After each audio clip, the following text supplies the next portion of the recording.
नमस्कार, MP news cast देख रहे हैं आप और आपके साथ मैं हूं आस्था श्रीवास्तव। इसी के साथ अब खबरें विस्तार से। गंजबा सौदा। आज से 30 साल पहले अनिल भाई ने बेतवा के उद्गम स्थल ग्राम झिरी से यात्रा प्रारंभ की थी और अब हमें ये सौभाग्य प्राप्त हुआ है। हम जहां जहां बेतवा स्थल पर गए वहां इतनी स्वच्छता और निर्मल जल देखने को नहीं मिला जितना गंज बासौदा की बेतवा रिप्टा घाट पर नजर आ रहा है।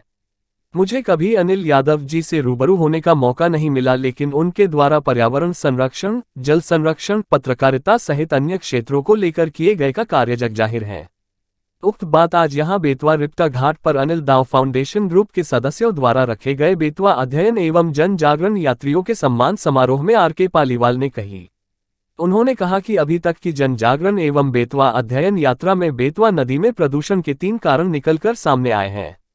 पहला कारण, श्रद्धालु पूजन सामग्री नदियों में विसर्जित कर देते हैं। वही दूसरा कारण, विभिन्न फैक्ट्रियों से निकला हुआ अवशिष्ट पदार्थ का बेतवा नदी में मिलना पाया गया है। वही सबसे प्रमुख और तीसरा कारण, किसानों द्वारा जैविक खाद की जगह रासायनिक खाद का प्रयोग करना है। विदिशा के नीमताल तालाब में रही प्रमुख भूमिका। इस अवसर पर अपने उद्बोधन में डॉक्टर गर्ग ने कहा कि मैं अनिल भाई को नमन करता हूं और हम सभी अनिल दाव फाउंडेशन ग्रुप के सदस्यों द्वारा दिए गए सम्मान से अभिभूत हैं। विदिशा के नीमताल में जो तालाब नजर आता है, इसके लिए हमने आंदोलन किया था, जिसमें अनिल भाई की प्रमुख भूमिका रही थी, क्योंकि प्रशासन वहां कॉलोनी बनाना चाहता था और हम सब ने एकमत होकर इसका विरोध जताया था। आखिर में हमारी जीत हुई और वहां तालाब नजर आता है। कार्यक्रम में मौजूद नपा में सांसद, यात्रा और समाचार से किया जन जागरण प्रतिनिधि देवेंद्र यादव ने कहा कि आज से 30 साल पूर्व बड़े भाई अनिल यादव जी के नेतृत्व में हमने ग्राम झिरी से बेतवा उद्गम और उसके अंत तक की यात्रा की थी। इस दौरान बेतवा में प्रदूषण को लेकर उन्होंने अखबार में भी समाचार प्रकाशित किए थे और पूरी यात्रा का वर्णन भी समाचार के माध्यम से अखबार में लाया गया था। आज ये यात्रा देखकर मन प्रसन्न हो गया। बेतवा को प्रदूषण से बचाने इस यात्रा की रहेगी भूमिका। नपा अध्यक्ष श्रीमती शशि अनिल यादव ने कहा कि उस समय बेतवा यात्रा के दौरान सभी लोगों के खाने बनाने की जिम्मेदारी मेरी हुआ करती थी। शाम के समय जब किसी गांव में हमारा रात्रि विश्राम होता था, तब पूरी यात्रा का वृतांत और आगे की यात्रा की रणनीति बनाई जाती थी। आज बेतवा अध्ययन और जन जागरण यात्रा के गंजबा सौदा पड़ाव पर सभी सदस्यों के द्वारा हमारी बेतवा नदी को प्रदूषण मुक्त करने में प्रमुख भूमिका रहेगी। हमसे आगे भी जो सहयोग रहेगा वह हम करेंगे। कार्यक्रम का शुभारंभ स्वर्गीय श्री अनिल यादव के चित्र पर माल्यार्पण एवं दीप प्रज्वलित कर किया गया, जिसके बाद अनिल दाव फाउंडेशन ग्रुप के सदस्यों ने बेतवा जन जागरण यात्रा करने वाले सदस्यों को फूल मालाएं पहनाए और शॉल श्रीफल भेंट कर उन्हें सम्मानित किया। इस मौके पर बेतवा में कई सालों से सफाई अभियान चला रहे नौजवानों को भी फूल मालाएं पहनाई गई और उनका हौसला अफजाई किया गया। विदिशा जिला ब्यूरो मुकेश चतुर्वेदी। आप सबने उनके बारे में, जीवन के बारे में, पसंद नापसंद के बारे में सहयोग सब जानते हैं, मैं क्या कहूँ। लेकिन जो लोग मुट्ठी भरे भी उनके साथ चले थे, आज वो कारवां के रूप में मुझे नजर आने लगे हैं। बहुत प्रसन्नता होती है। और जो यात्रा थी मेरे बच्चों के साथ मैंने की थी। आज ये कन्नू जो है, नितिन छोटे छोटे थे और समय पड़ता था तो वो कहते थे कूद जाओ नदी में, तो मुझे बहुत डर लगता था कि हे भगवान, इतने छोटे बच्चों को कहते कूद जाओ। तो उन्होंने कहा जब तक बच्चों को हम पानी में नहीं छोड़ेंगे तो वो तैरना कैसे सीखेंगे। हर एक बात में उनकी शिक्षा रहती थी।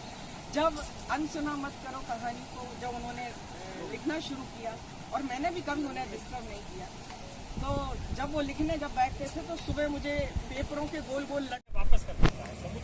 समुद्र में आप हीरा मोती डालेंगे, ज्वार के साथ किनारे पे आदमी को फेंकेंगे, 2 दिन बाद उसकी लाश को वापस कर देंगे। वही नदी करती है, नदी दूसरी तरह। आपने नदी को जहर दिया खेतों से, नाले से, नदी ने वही जहर अपने पानी में आपकी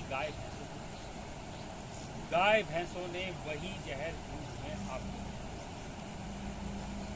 हम सब सोचते हैं कि हम घर की गाय का दूध,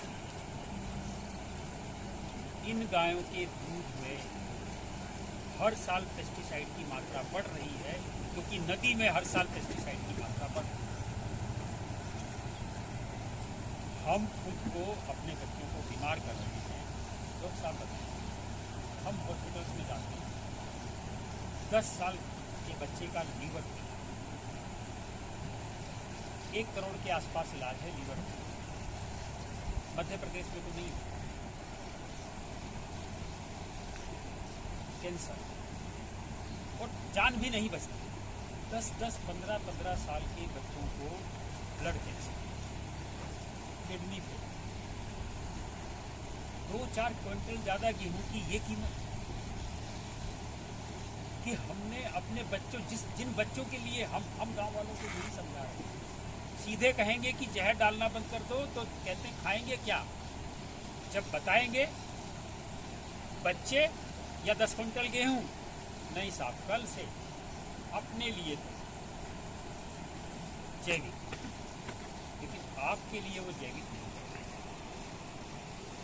हमने केवल यही कहा है कि हम ये नहीं कह रहे कि पूरी खेती बदल दो, 1 बीघा में 2 बीघा में खुद के लिए कम से कम खुद तो जहर नहीं, बस इतना सा हम कर रहे हैं। वहाँ से एक उम्मीद होती है कि शायद वो तैयार हो जाए।